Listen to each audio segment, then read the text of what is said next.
Loveling, I have a wish for you. A wish that comes from a place in my heart of so much love for you. The place in me that desires for you to realize your fullest potential and experience bliss in this lifetime. My wish for you is for you to stop saying that you're blocked.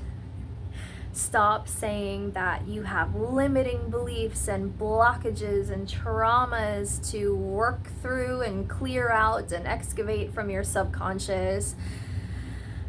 None of that is true. Stop saying it because it's not true. The only reason you aren't seeing your manifestation yet is because you aren't looking at it. I recently got brought back to basics with manifestation.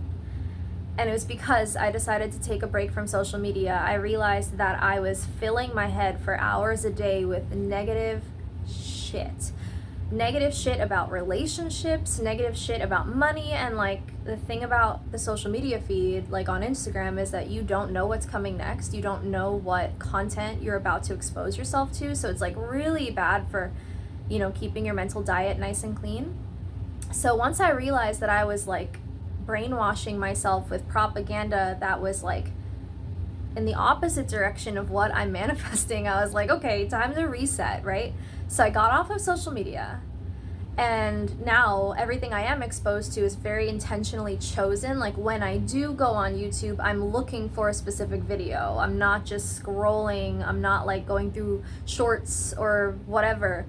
And also, I'm more present in my day-to-day life, and so I made a whole new vision board. And this is really where I got brought back to basics. Like vision boards, they sound so corny, right? And I have tried to make them in the past, not understanding how it works, and that's why it didn't work for me.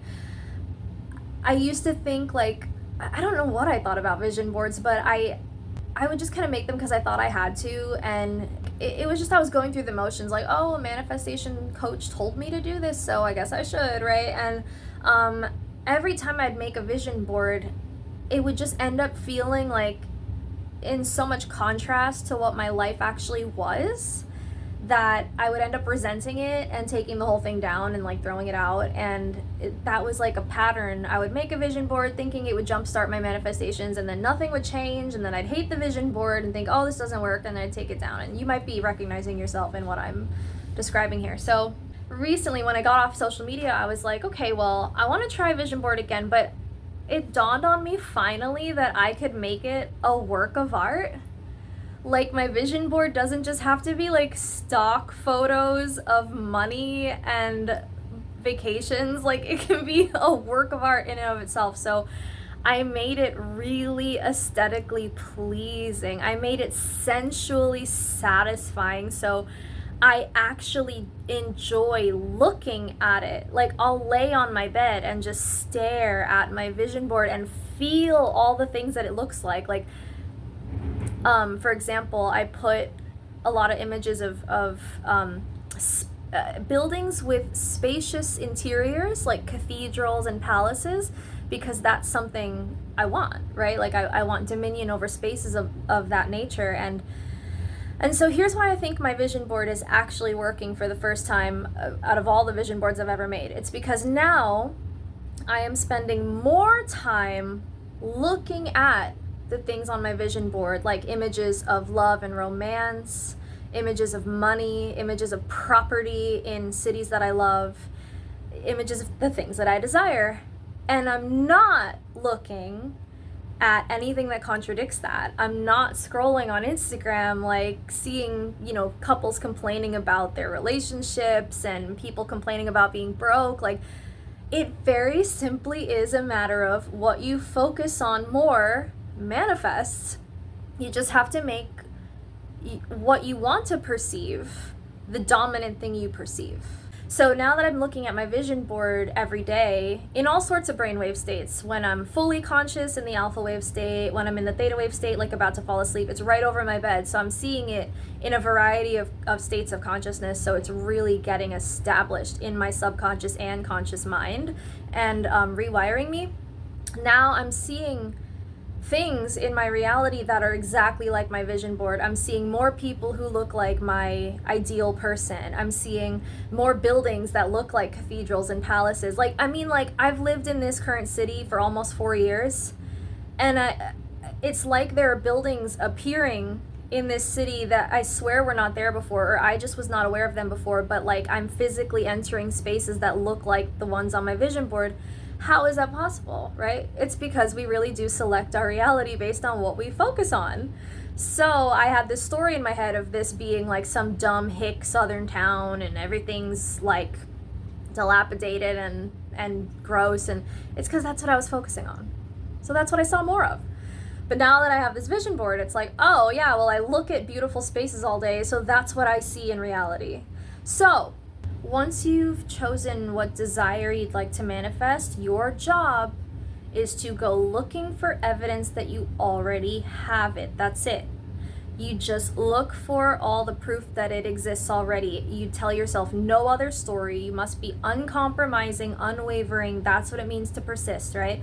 Like if you go to the grocery store, let's say you're manifesting money. You go to the grocery store, you use your card and your card declines. You must not go back to the old story that it's because you don't have money in your bank account. Instead, your first thought must be, oh, the card reader must be glitching because I know I have money. And no matter what, you look for the evidence of what you desire already being yours, period. So if what you desire doesn't, like, objectively does not exist anywhere in your 3D that you can point to as evidence, then you must look inside for the evidence.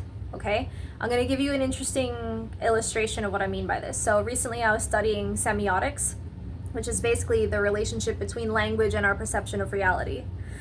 And it brought a whole new meaning to that Bible verse of the power of life and death being in the tongue, and as a man thinketh, so he is. Because basically this semiotics teacher was saying that the way language is, you can invent things that don't exist. Like, because you know what purple is and you know what a dog is, you can put those two words together, purple dog. And even though you've never seen a purple dog in your life, now you can conceive of one. You've essentially made it real in your imagination, something you've never seen before. So if you're manifesting love, but you've never seen love in your life, right? Like you have parents who their relationship failed and they ended up divorced and they hate each other, like, and you've never had a good example of love in your life. Doesn't matter. It doesn't matter because you can put the words my and soulmate together. And even if you've never experienced soulmate love, you can conceive of it. That means it can be real. It is real for you if you look for it. So this brings me back to my point of where to look if your 3D is not showing you what you desire. You look inside. So I'll bring another illustration into this. I want you to pause. I'm going to tell you 2 words to imagine. Okay? Just be quiet for a second. Don't say it out loud. I'm about to tell you what to say in your head, okay? Say in your head the words rock star. You just heard the words in your head, didn't you? You know why? Because you have these things called inner senses.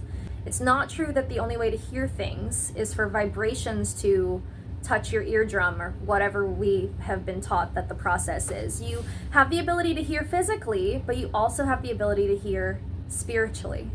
You heard that in your head, rock star, because you have imagination senses.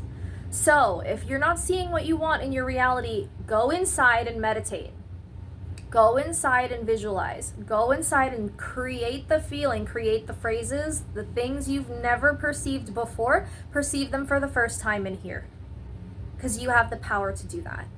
And make a vision board of all the things you've never seen and actually look at it every day and remind yourself, this is normal. This is my normal. Look at your vision board not with a sense of, oh, I wish these things existed for me, but with a sense of like, reminiscing, like, oh, I'm looking at a board full of memories from my life of things that have already happened. I'm so appreciative that this is my life now, right? Like, all it really comes down to bring it back home to what I started with this video with, Focus more on the thing you do want. And if that means looking for evidence in the outer world, do that. If it means going inside and inventing things you've never seen in your imagination, do that. But no matter what, see it. Focus on it. Every time you catch yourself telling yourself the old story, or, ooh, my hand is shaking. Every time you catch yourself thinking of the old reality, the one you don't want, simply redirect your attention. So I think the reason that it feels like a blockage sometimes to manifest something is because you simply haven't established the neural pathway yet. It's just a new path. It's the difference between walking a really well-worn path that a lot of people have walked before you, or that you've walked every day, versus taking a machete and like cutting a new path through the jungle, right? Like it feels like more work to think new thoughts and consistently think them, because you're actively stepping into the unknown, taking one step after another into the unknown. But after you've walked it enough, and then you keep walking that path regularly, it will become easier. It will start to happen like second nature. You won't have to put effort into it anymore. So just in the initial stages of thinking new thoughts, renewing your mind, choosing your new reality, it may feel like resistance, it may feel like a block, but I'm telling you, you do not have to go into your subconscious and like fix all your childhood trauma first. You don't have to do any of that. You just redirect the flow.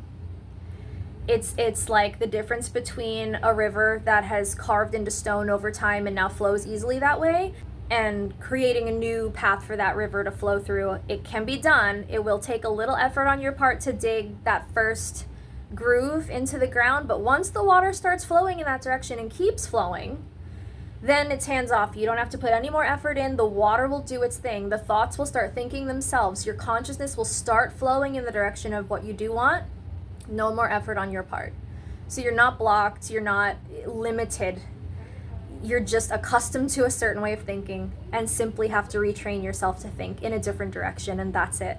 And that is the excellent, wonderful, amazing news I have come to share with you here from my social media break. And I am seeing things pop up in my reality so quickly because my attention is off of the negativity of social media and back onto my visions and dreams and hopes for my life. And that's why they are appearing right before my very eyes every single day. And that is what I want for you, my love. Thank you for watching.